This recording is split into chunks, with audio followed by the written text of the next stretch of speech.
Milanisti, buongiorno, amis rouges et noirs. J'espère que vous allez bien. Alors, quelques petites nouvelles encore aujourd'hui, que ce soit de l'équipe ou du mercato. Alors, on va commencer par, je rappelle avant de commencer, petit like à la vidéo, commentaire surtout, continuez. Vous êtes nombreux à faire des commentaires, même si chacun a des opinions différentes, mais c'est très bien comme ça. Chacun doit donner son avis et au moins ça nous permet d'interagir.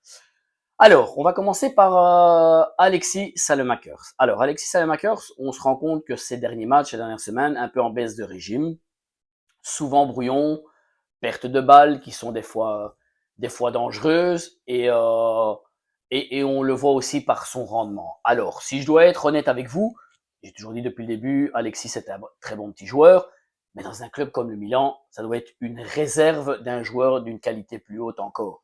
Après, on ne peut pas avoir des joueurs qu'on a connus il y a une dizaine, quinzaine d'années, on est tout à fait d'accord, tant qu'on ne changera pas malheureusement de propriété, mais Alexis doit être une réserve, donc je ne m'en fais pas plus que ça, mais c'était plus une réflexion pour discuter un petit peu avec vous, qu'est-ce que vous en pensez aussi. C'est quand même visible ces dernières semaines qu'il y a eu une baisse de régime vraiment de sa part. Alors, on en arrive à Allègre. Allègre. Alors, 4-3-3, 3-5-2. Malheureusement, ça ne sera pas encore pour maintenant le 4-3-3 de ce qui se dit par rapport à la Gazette ou à Sky au niveau de la composition. On repartirait de nouveau avec le 3-5-2 samedi soir. Je rappelle, samedi soir contre le Torino à 18h. Avec de nouveau, on prend les mêmes et on recommence. Donc de nouveau avec Léa Pulisic apparemment devant.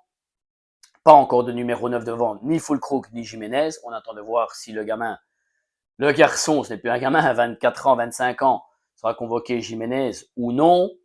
Au milieu de terrain, juste la rentrée de Rabiot qui sera très importante. Rabiot qui manque énormément. Et le retour évidemment de Baltezaghi à sa place avec Estupinian sur le banc. Donc Allegri qui décide dans la continuité, encore une fois, qui n'écoute pas l'avis de beaucoup de supporters entre nous qui voulons un retour au 4-3-3 pour exploiter les qualités de Leao et de Pulisic parce qu'ils sont plus à l'aise de ce côté-là et ils l'ont démontré que ça ne va pas devant. Mais voilà, ce sont ces choix. J'espère que ça payera quand même parce qu'on doit absolument faire des points. Parce qu'après, on a encore le Naples à jouer. Tout de suite après la Sosta des équipes nationales. Après le repos des équipes nationales. Il y aura encore la Juve à jouer. On a l'Atalanta. Donc, on a encore 3-4 matchs difficiles.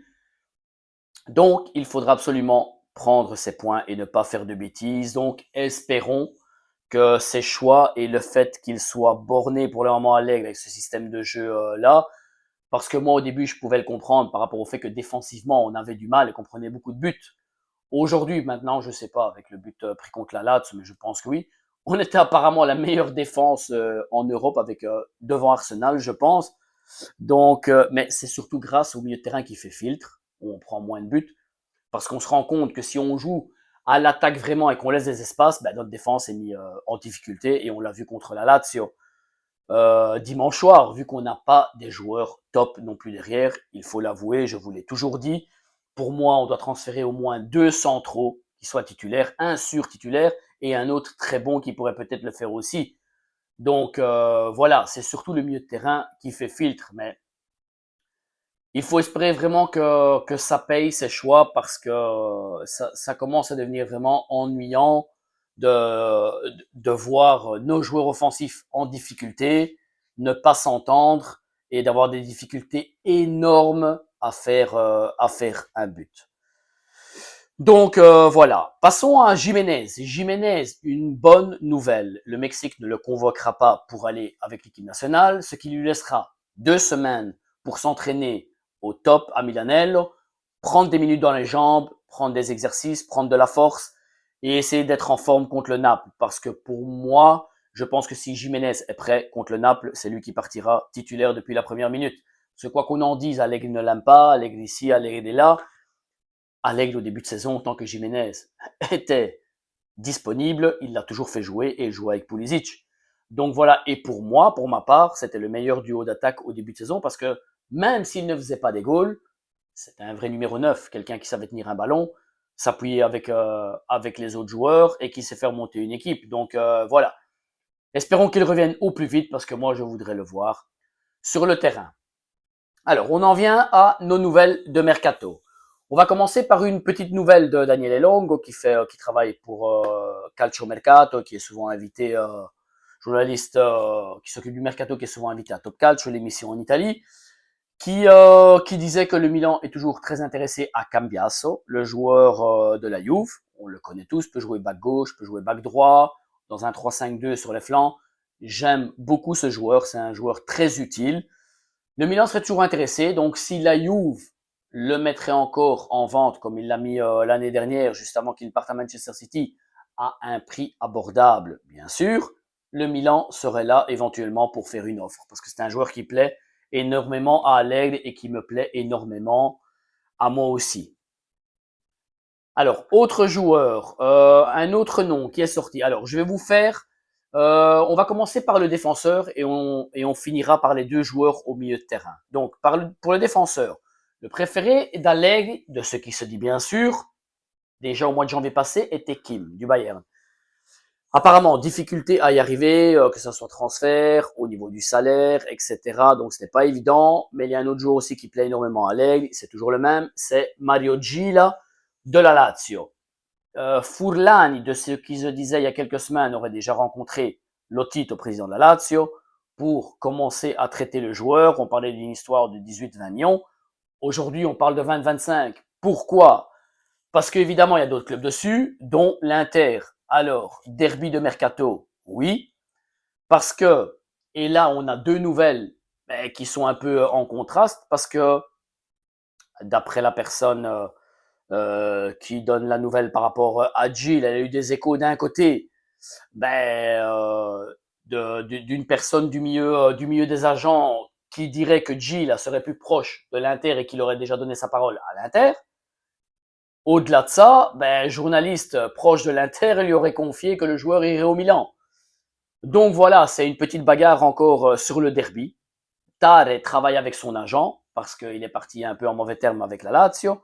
Et Furlan, il travaille avec Lotito. Donc, où est la vérité? J'espère qu'elle sera de notre côté. Parce que pour moi, si on ne prend pas Kim, j'aimerais bien prendre Gila parce que pour moi, ce joueur me plaît beaucoup. Et il a démontré ce week-end contre nous qu'il était très costaud et très rugueux. C'est un joueur, je rappelle, qui vient quand même du Real. Donc, ne vient pas de n'importe où non plus. C'est un joueur qui a un certain niveau footballistique et ça se voit, c'est quelqu'un qui apportera un plus dans cette défense, vraiment du caractère et de l'expérience malgré son jeune âge, parce que je rappelle que Gilles a seulement 25 ans, mais il joue comme quelqu'un d'expérience avec 3-4 ans en plus tranquillement. Maintenant, pour ce qui est milieu de terrain, alors, deux nouvelles, parce qu'au milieu de terrain, étant donné que Fofana, il est sorti en déclaration hier qu'il ne veut pas jouer à cette position-là, comme milieu latéral droit, et donc, à mon avis, il est bien probable que Fofana, on avait déjà essayé de le mettre sur le mercato au mois de janvier, mais il n'avait pas accepté la destination turque au Galatasaray. Donc, Fofana, à mon avis, ou Loftus-Cheek, et Loftus-Cheek, voire peut-être les deux, quitteront le club. Alors, le joueur qui est le préféré d'Allegri, et Allegri insiste énormément pour le prendre, c'est Leon Goretzka. Je vous en parle souvent.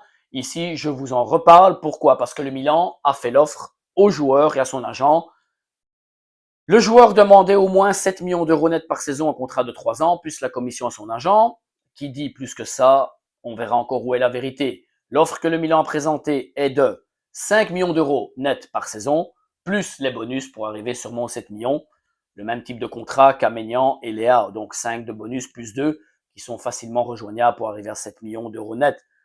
Maintenant, espérons que le joueur va accepter, parce que sur le joueur, je rappelle qu'il y avait l'Atlético Madrid qui était fort dessus. Il voulait le clôturer au mois de janvier, mais ça ne s'est pas fait. L'Inter, on en entend moins parler de ces jours-ci, mais ces derniers jours, elle était tombée dessus aussi, parce que l'Inter doit renouveler son milieu de terrain aussi, comme la défense. On est un petit peu sur le même type de joueur, mais l'Inter, on sait très bien qu'elle n'a pas de problème à payer plus cher un joueur en salaire quand elle le prend gratuit. C'est ça notre problème à nous. Je vérifie toujours par rapport au petit problème de l'autre fois, le son, excusez-moi. Donc, espérons qu'on puisse anticiper la concurrence avant que la première ligue tombe dessus aussi et essayer de prendre un accord avec lui pour que le garçon soit déjà chez nous dès que la reprise reprenne au mois de juillet.